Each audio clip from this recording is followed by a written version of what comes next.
most welcome. We are going to enter here in this small jungle of ours, whereby we shall go through it while dancing a Ugandan song called Bend Over, Bend Over. And then we go down to the place that has 3 features. Number 1, the stalactites. Number 2, stalagmites, and the waterfalls as well. So the place that has waterfalls, you are free to make noise or to shout in any way you want, because that place is okay.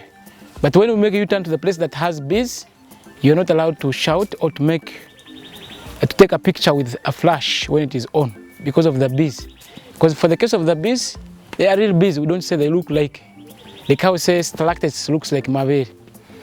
So from there, we will walk slowly and then we get out. But those features which are called breasts, they have a historical background. So that historical background, people sometimes they dwell on it so much to an extent that they want to make that place a place of worshipping, and yet whatever is down there is beautiful work of God, the creator of heaven and earth, not the Bachwezi they think about. So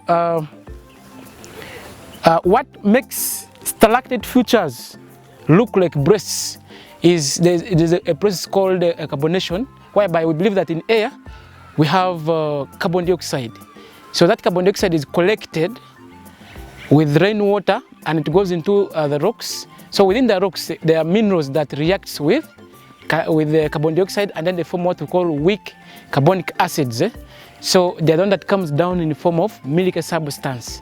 So when it comes down, it solidifies from up or solidifies from down. So when the two solidify and end up joining, they form what we call a pillar. And the use of the pillar is to hold the cliff up. Now, the mythologically or historically, they believe that those caves down there some years ago, they used to be occupied by certain people known as the Bachwezi. And these so-called Bachwezi, as we speak now, people believe that they just disappeared and no one who knows where they disappeared to. So they believe that there was Nyina Mwiru, Ndahura, Bukuku, and so many. They believe that Bukuku was the king of these Bachwezi people, and he had a very beautiful daughter called Nyina Mwiru. So this Nyina Mwiru, they say that she was a very beautiful lady, whereby so many men were very interested in her, of which the father never liked, because the father was foretold that his daughter will give birth to the baby boy, and when the baby boy grows up, he will kill him and then takes over the kingdom. So this king, what he did, he had to deform the daughter to make her ugly by doing 2 things. Number 1 was pluck out one of her eyes, and number 2 was to cut off one of her breasts in order to make her ugly. So they said that as this king was trying to do all that, they said that this daughter of his was already being pregnated.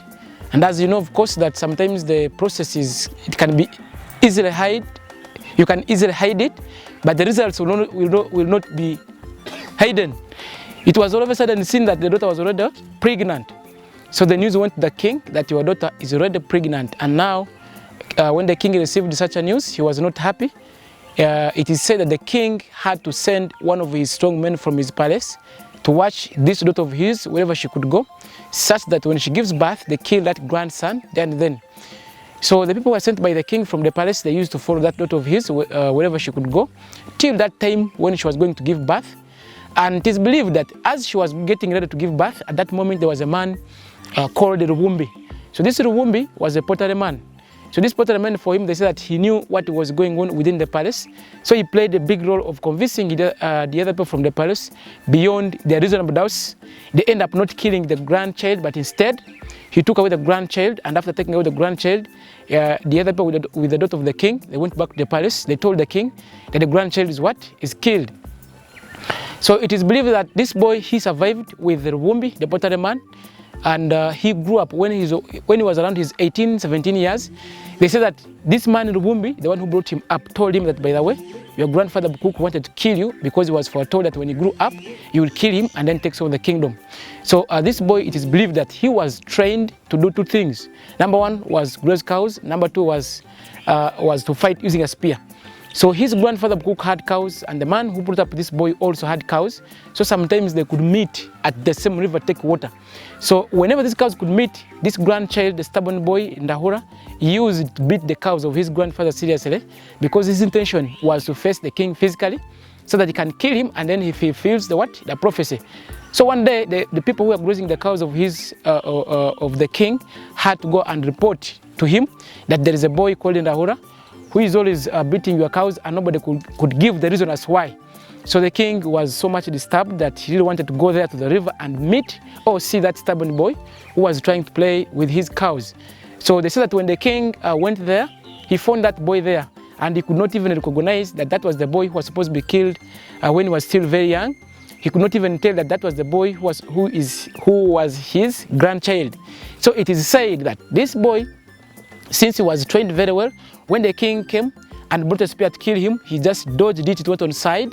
Then finally he brought it back to the king, and unfortunately the king died. So immediately after his death, this boy Ndahura had to declare himself as the new king of the church by then. Now you may wonder that how does the stalactites and stalagmites connected to the caves to call them breasts of Nyina Mwiru? It is because they believe that the so-called church people had some natural spiritual powers. So when they removed one of the breasts of Nyina Mwiru as a way of deforming her, they believe that it was dumped down there in the caves, and then so many breasts accumulated down there. And that's why it is known as a mythological story. That is the site. Those are toilet facilities.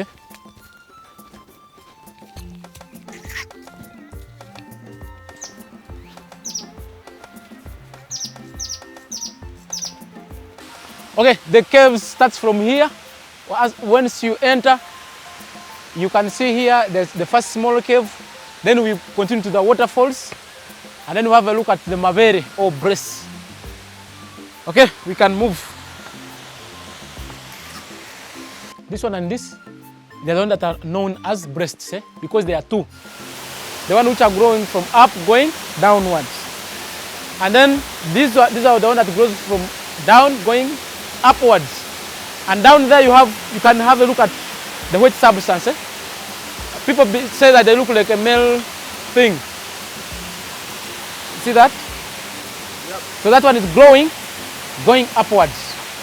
So when these two features meet, they form that pillar there, that one, or this one. And then here we have bees, the local bees. They're enjoying nature. These ones, Then this one here looks like a chimpanzee face. Mythologically, chimpanzee face. Then the other one looks like dog teeth in the lane. Then the last one looks like a cow udder, that big one. So when it rains here, you don't bother about rain. You just go there. It rains, even if there is storm water. And what they call milk is the other wet substance inside there. See that white there? Yeah, they call it milk. But that is calcium bicarbonate. It is not as sulfides. Only that here we've been in a dry season. Now, as it continues raining, you will see water coming out of this. They call them nipples. Here, I understand the ladies call them nipples. So when the water comes out, there is evaporation that takes place around here before water goes down. So when evaporation takes place at the end of this stalactite here, a little bit of calcium bicarbonate solution remains there in circular form. So in that sense, it will be growing, going down. You get?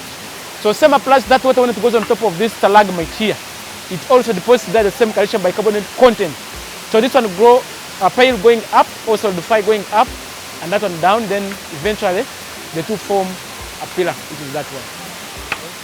Yeah. And the life of it is water. Where there is no water, there is no growth. So water is everything.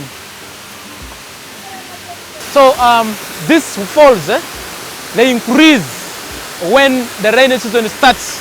Like now, we are just getting into a rainy season. Crater lakes, 3 of them. We have one called Saka here.